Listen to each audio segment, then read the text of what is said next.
So Noah with his sons, his wife, and his sons' wives went into the ark because of the waters of the flood, of clean animals, of animals that are unclean, of birds, and of everything that creeps on the earth. 2 by 2 they went into the ark to Noah, male and female, as God had commanded Noah.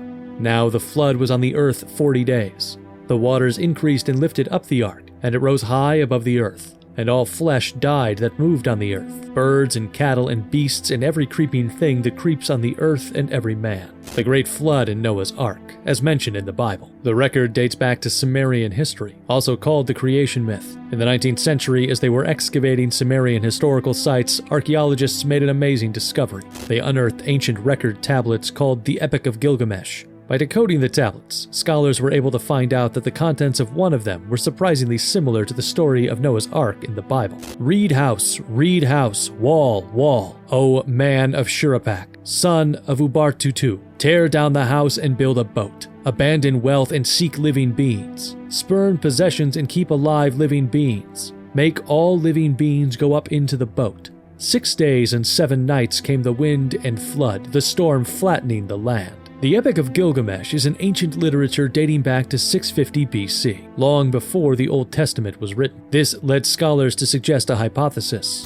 The story of the Great Flood in the Bible originated from the story in the Epic of Gilgamesh. A religious tinge was added to the narrative or historical event, recorded in the Bible as the story of Noah's Ark. After becoming interested in the record, Dr. William Ryan and Dr. Walter Pittman from Columbia University in the US began to research in a scientific manner. They put their focus on the Great Flood, the incident that led to Noah building an ark. Ryan believed that the Black Sea was the place where the Great Flood occurred. The Black Sea is a marginal sea lying between Europe and West Asia, with the Bosporus Strait connecting it to the Mediterranean Sea. Additionally, Ryan argued that the Bosporus Strait did not exist 10,000 years ago. It is said that the Black Sea had been a landlocked freshwater lake in the past. Its water level is expected to have significantly decreased over time as well, due to its considerably dry terrain. Around the same time, the Ice Age was coming to an end. Plenty of glaciers melted into the Mediterranean Sea, thus rising its water levels. As a result, the water levels of the Black Sea and the Mediterranean Sea were only a few hundred meters apart. Natural disasters, such as massive earthquakes that occurred near present-day Turkey, caused the terrain blocking the two seas to collapse. It led to a natural upheaval as the Mediterranean seawater flowed into the Black Sea instantly. Ryan and Pittman stated that it was extremely likely that this caused the flooding, and that the flood was likely to have come in large amounts over a long period of time, as recorded in ancient literatures. Shellfish fossils discovered in the Black Sea could be used as an evidence of its transformation from a freshwater lake to a marginal sea. Various kinds of shellfish fossils from various habitats were discovered there, such as fossils of shellfish living in only freshwater, those living in only seawater, as well as those living in both freshwater and seawater. According to Ryan, although it is unknown whether the floods were catastrophic enough to destroy an entire civilization, he was certain that there were rapid environmental changes in the Black Sea area around that time. He stated that it was not a coincidence that Noah's Ark came to rest at Mount Ararat, a mountain located near the Black Sea. Today, many archaeologists believe that there is a high possibility of the Bible's Great Flood being a real historical event that occurred in the distant past. Surprisingly, it has also been suggested that Noah's Ark actually existed. A wooden fossil that appeared to be part of the traces of a large ship was discovered near Mount Ararat in Turkey, where Noah's Ark came to rest. It was first discovered in 1977 by archaeologist William Watt and his excavation team. Despite being a hot topic at the time, it was not acknowledged by most scholars. They argued that it was a part of the naturally occurring terrain. Those who believed that it was indeed a part of Noah's Ark used facts to support their argument. It was discovered near Mount Ararat, as mentioned in the Bible. Its size was the same as mentioned in the Bible, and it was not an ordinary rock, but an old wooden fossil. Unfortunately, proper research on the wooden fossil could not be performed. That was because Mount Ararat is a high mountain with an elevation of more than 5,000 meters. Moreover, it is located on the border of 3 countries, making it impossible to climb it without government permission. However, records of people witnessing Noah's Ark on Mount Ararat have existed since a long time ago.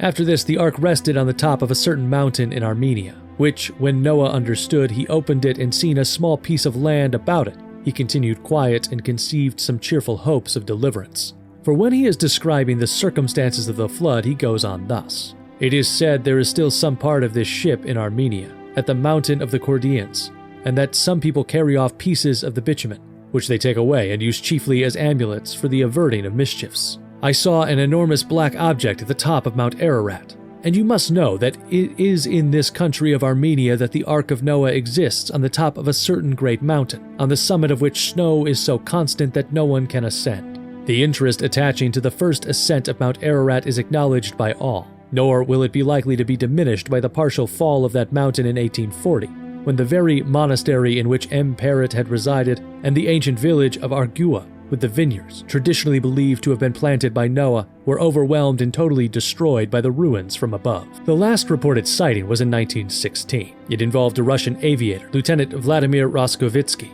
As he was flying over Mount Ararat, he discovered something that looked like a ship. He then proceeded to report it to his superiors, and the news reached the ears of Tsar Nicholas II.